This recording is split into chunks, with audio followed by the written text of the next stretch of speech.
teachers of Reddit. What is your best read the note to the class story? Not a teacher. Someone in my class had a cold and wiped their snot into a scrap piece of paper, as they didn't have a tissue. They then scrunched it up and left it on the side of their desk.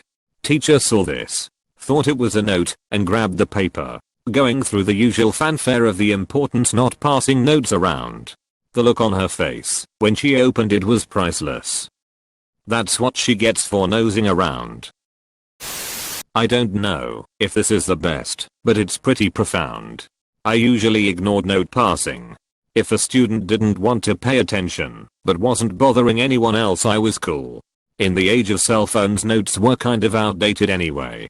So I had this student who could do origami like a boss, and he was always making all kinds of animal figures and cool shapes that I would put on the corkboard behind my desk. This one day he is getting his fold on and is completely focused and not paying attention. Before I know it, class is over and it's on my desk. He stops on the way out of my class and says, "You're gonna wanna read that." I read it, and he asking for lunch money cause his mom took off and he was hungry. It hurts being a teacher some days. Were you able to give him the money? I've heard that teachers aren't allowed to directly intervene like that sometimes. Edit. I have fat fingers. Absolutely, and I put money into his cafeteria account. If anything, at least he'd be able to eat breakfast and lunch at school. Unfortunately, I also had to make a CPS report. I was in 8th grade, and it was a hot, sunny day in mid-May. I wrote "it's snowing" on a piece of paper and showed it to my friend sitting next to me, who immediately looked out the window. We both laughed because obviously it wasn't snowing. Then he and I laughed when I showed it to another student and they immediately looked out the window. And so on until most of the class is in on the joke and watching as I show the piece of paper to the next unwitting fool. Almost every student knows what's going on when my teacher sees that I'm showing this piece of paper to everyone and making them laugh. She walks over to my desk, looks down at the piece of paper that says it's snowing, and instinctively looks out the window. The entire class bursts out in laughter. I don't know why, but this is one of the funniest things I've seen on Reddit. I think it's the purity of it. No mean-spirited pranks. No sad stories about bullying or broke students. Just kids having a good time poking fun at each other and at themselves. If more people took themselves less seriously, maybe we wouldn't have a lot of the problems we have today. Not a teacher, but once I wrote a love letter to a guy when I was 9 years old. When I got caught, a guy took the blame and read it to the whole class. He never said who wrote it. Thank you, Devin. Devin is the man we all aspire to be. Not really a note, but when I was teaching college classes, I caught 2 of the girls whispering. So I told them, if you're going to tell secrets, you need to share with the rest of the class. I taught preschool before this. She looked right at me and said, without the slightest embarrassment, I was just telling her that I think you have a cute butt. I was teaching a communications class, and we were discussing communications in the workplace, and I looked down at the textbook. After seeing what the next section was, I said okay, moving on to the next section, titled Sexual Harassment. Everyone roared with laughter. A couple weeks later, at a baseball game paid for by the school, she came on to me really hard, with my fiance right there. Obviously the next section didn't take. Good example to bring up if you do teach classes still. I'm not a teacher, but I have a story which was kind of the opposite. When I was in college, I was in a large math lecture hall 2 times a week, and me and my friends took to making paper planes and throwing them down from the back of the theater. We did it often, and I'm sure we thought we were hilarious. Somehow nobody said a word except for the occasional snicker, and it went on like that, on and off for the semester. Then, on the last day, I remember writing "Happy Christmas, Dr. Jones" on a plane and throwing it down, seeing it land in front of the lecturer. He blew a fuse and started shouting about how this had been going on all semester and he thought it was a disgrace. Then he picked up the plane and read the message, got very embarrassed, and meekly said thank you. I still cringe to think of my childish actions. but it did give me that moment of connection with the lecturer before failing his class. Maybe you failed because you spent too much time on planes. Hey, at least you had good timing on the Happy Christmas when he blew up. Another non-teacher here. But my 7th grade teacher typically always wore a dress shirt to class and looked very presentable, but this day he had his sleeves rolled up.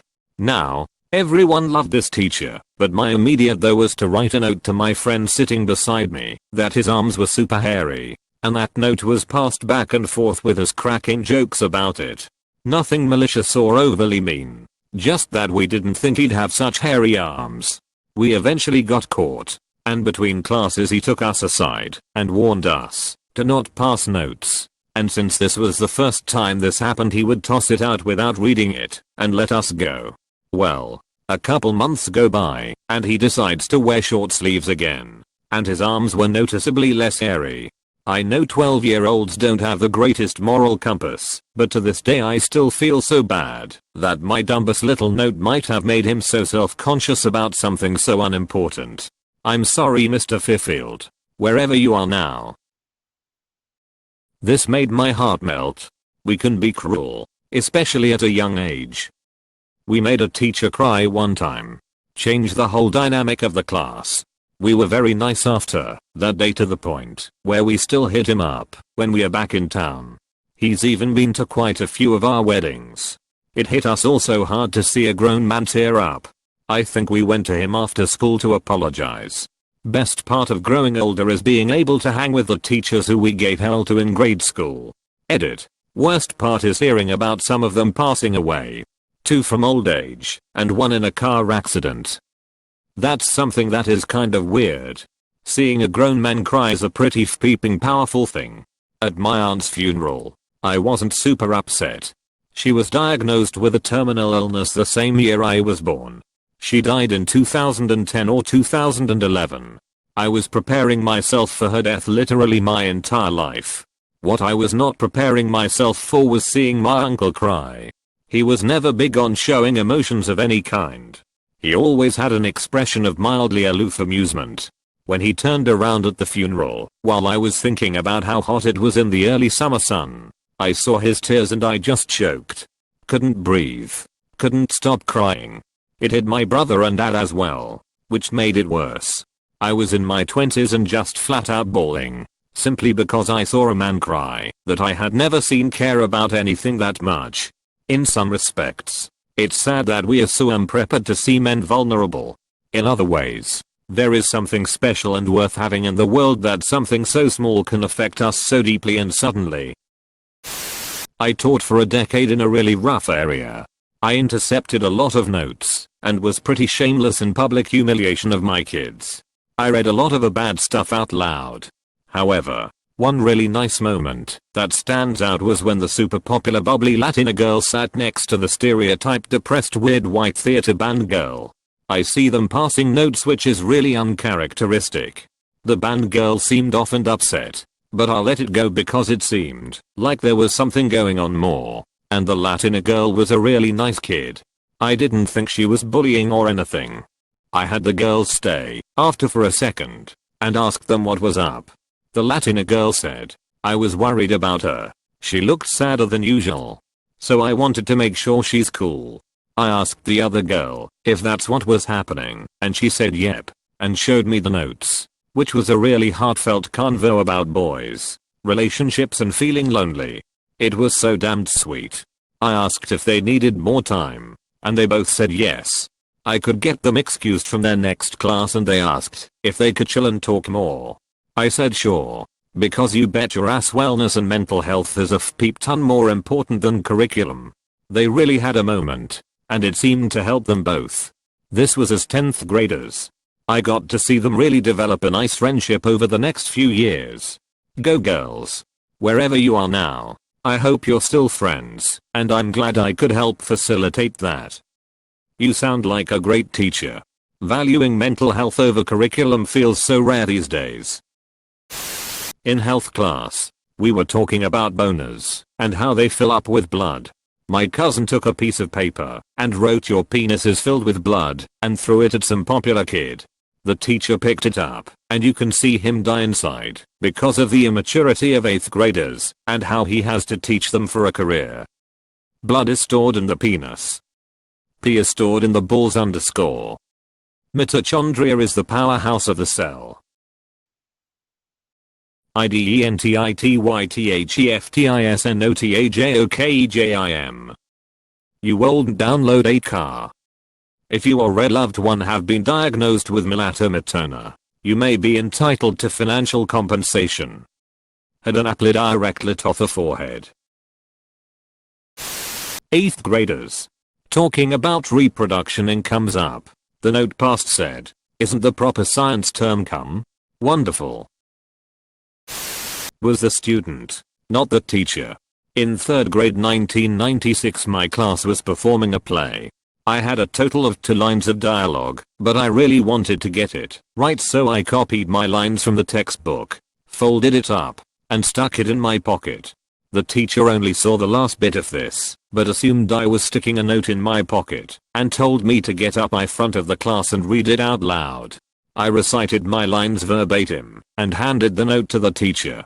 Without reading it, she assumed I was being a smartass, and sent me to the principal's office, where I received recess detention and a call to my parents. Not sure why I never asked anyone to read the note, but I didn't. The next day, when I arrived at school, my teacher pulled me aside and told me that she had read the note, realized what it was, and apologized profusely. She took me down to the office to call my parents and let me go out for 2 periods of recess. Props Mrs. W for the life lesson about humility and doing the right thing. I still remember. Not a note, but an anonymous question to the class. In health class in freshman year of high school, we had to anonymously write questions about sexuality and the reproductive process, and the teacher would pull out a random card, read the question, and respond with a textbook answer. Said teacher was very religious and very open about her faith in a way that almost seemed patronizing. So I was surprised when she pulled out and read a card that said, "What does the word cunt mean?" She looked at the card, looked at us all calm, and then proceeded to pull up Wikipedia and other web media to inform us of the origin of the word, its connotation, and how it's used differently around the world. I was kind of shocked that she just wanted us to know what it meant. As if to say, don't look like a dumb peep if you want to use this word in a sentence. Edit. Sentence blame autocorrect. Not me. THKS. That was an awesome move by the teacher. Edit. Yeetus my dudes. Impressive way to teach. Good lesson for the students. One day in middle school, right around when the Nintendo Wii came out, you could add other friends online for certain compatible online Wii games by sharing a serial code of like 16 numbers or something around there. Sitting in the back of our 7th period science class, 3 of my friends and I started to exchange and write down our Wii serial codes on a small piece of paper. We'd pass it down and share it as we passed it and copy them in our notebooks. Our teacher pauses his lecture as he looks at us. He just gets up from the front of the class, walked to our row where the 4 of us sat, put his hand out to my buddy for the paper with all of our serial codes on it, takes a moment to glance at it, only to see a matrix of random numbers followed by the first letter of our names. He then glances up at us, and then to my buddy with the most dumbfounded stare, squints, and asked, "Is this some kind of joke? 'Cause I'm clueless on this one." My buddy that had to explain ourselves saved us all the embarrassment, and said, "I'll explain after class," as he blushed. Luckily our teacher was a really cool dude, and was fine with that answer, and told us to just put it away. We told him after class and he understood, but also said he was expecting some sort of elaborate code that we were encrypting messages in. Haha. One day in middle school, right around when the Nintendo Wii came out. Peep, I'm old.